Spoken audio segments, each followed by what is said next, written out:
Shalom. It's your brother Malcolm from the branch of the Great Millstone here in Chicago. And first and foremost, I want to give all praises, all honor and glory unto Yahweh, Bahashem, Yahweh Shai, Bahashem, Rakak. Double honors unto the apostles, double honors to the elder bishops. Salutations to all my fellow laborers doing this work in truth and sincerity, risking their lives and their freedom to do so now more so than ever. To the scattered elect that are scattered around the four corners of the earth, that be like unto the speckled bird among the heathen, that look like the heathen, and to the Akwaf that are listening and learning. And this is all done through the Spirit off the top of my head. I was sent a video by a brother named IJahMaccabee. And so I started watching the video. It was a quick clip on TikTok. You know, TikTok videos are typically short, you know, only a few seconds or a couple minutes long. And matter of fact, a beautiful brother just informed me that they're doing 10-minute videos. So now I think it's time for me to start posting, because it's hard to, you know, really get a point across in just a couple minutes. I mean, you can, but nevertheless, I started watching this IJah with a J, Maccabee, his video, and he's using the war in Ukraine to bring out that, you know, this is prophecy, but then he says that you know, that the Ukrainians are Japhetic people. So I'm like, okay, all right. So I left the comment, and I didn't leave the comment to be malicious. I left the comment to correct the brother so that he could, you know, hey brother, you need to teach the proper doctrine, you know. And he popped off at the lip, so now I gotta let him have it, man. All right, and it's still being done in love, because my hope is not that the brother be destroyed, you know, but that the brother come to the understanding that what he's teaching is not right, man. And that's what happens when you leave a child alone. These guys, you know, often, you know, when some of these guys come up their own way and don't really adhere to the elders, you know, as you've entered into this labor of men who came before you, and then you come in and just want to do your own thing, you know. That's just not it, man, because what he's saying isn't sound doctrine. All right, first of all, the letter J, all right, he's calling himself IJahMaccabee. The letter J wasn't created until what, the 1500s? It was written in the books in the 1600s. So it's impossible for that to be the name of the Lord, man. All right, for you to use that, because he's trying to say Yah, you know, of course. That's what he's trying to do. Secondly, the history of when Esau Edom took over Japhet's land is in the first book of Maccabee. This guy's calling himself Maccabee. You know? So and that's offensive. So let me help him out. And let's go to the book of Maccabee.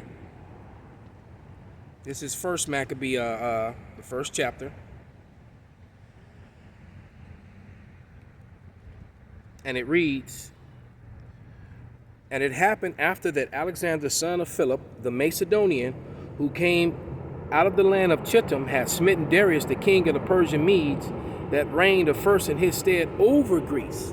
All right, so he's trying to say that he said in his video that the Arabs were Esau. And I'm like, man, how can you get that? Because Job 9:24 says that the earth is given into the hand of the wicked. So the world is not under the vibration of the Arabs. The Arabs are Ishmael, and they know they're Ishmael. They talk about Ishmael. Has he ever spoken with an Arab or did any reading and to study in the Quran?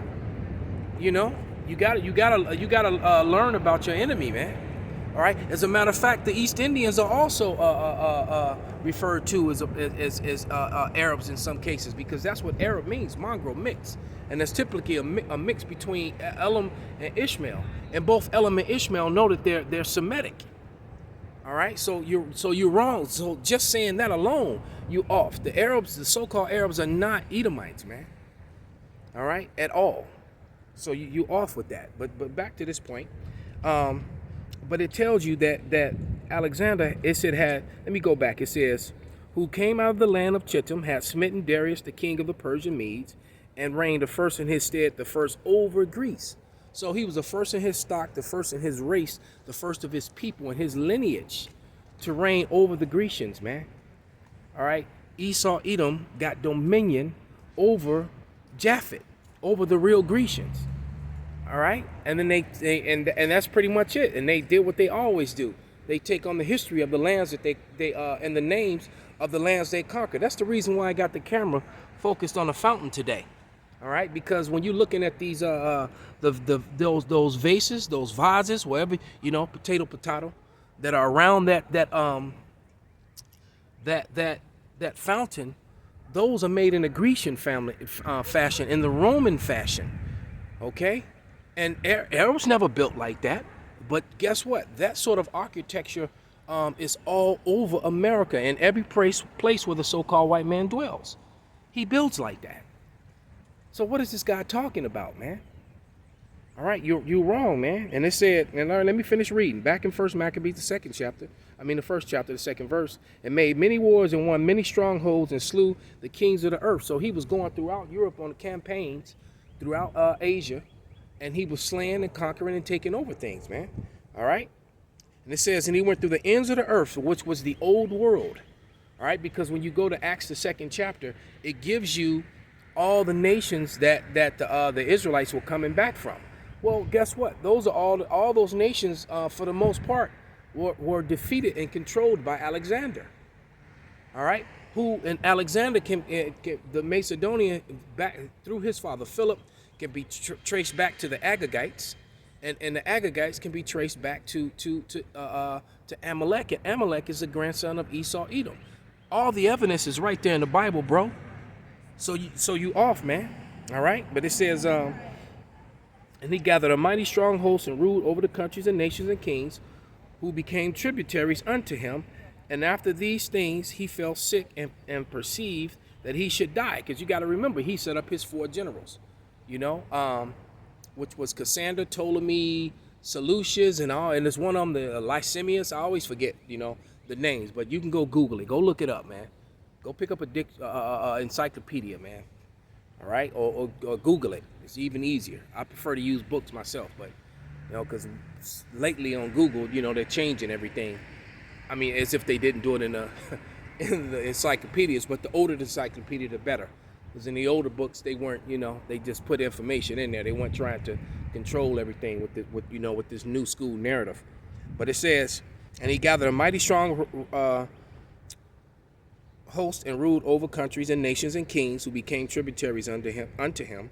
And after these things he fell sick and perceived that he should die. Wherefore he called his servants such as were honorable, Salakia. It says such as were honorable and had been brought up with him from his youth, and parted his kingdom among them while he was yet alive. So Alexander reigned 12 years, then died, and his servants bare rule every one in his place. And after his death they all put crowns upon themselves, and so did their sons after many years, and evils were multiplied in the earth. And there you go. Evils were multiplied in the earth when Alexander's people, the Edomites, came into power. All right? And Job 9:24, let me just, I could quote it, but I'm going to just read it.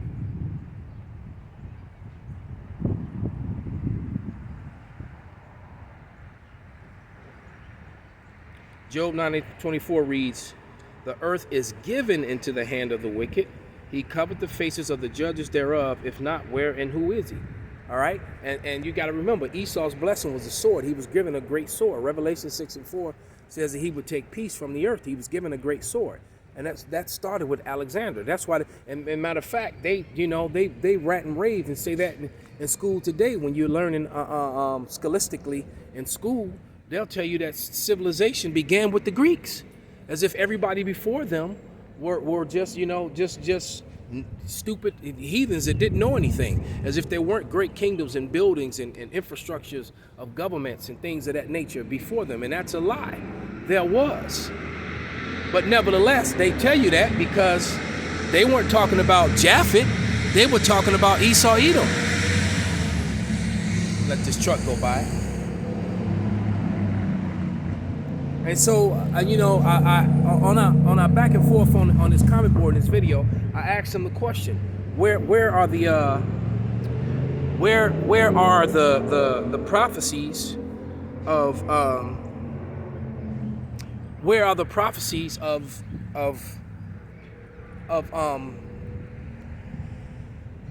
of Japhet, you know, enslaving and ruling over the Israelites with much much wicked oppression. Where are these prophecies, man? You know, where are they? Where are the prophecies of Japhet selling Israel into slavery, and putting them on slave ships, and you know, and being oppressive to the whole world? Why isn't the whole world under the vibration of this what you refer to as the Arabs? Why isn't the whole world why, you know, to fly a plane you have to speak English? You don't have to speak Arabic. All right? So, bro, when I told you you're not apt to teach, man, I meant it. And I didn't mean it to be rude or anything. I meant it simply because it's true. You are not apt to teach, bro. So with that, I'm going to give all praises, all honor, and glory unto Yahweh, Bahashem, Yahweh Shai, Bahashem Rakakadash, Wa Abba Kwam Yasharala, Shalom.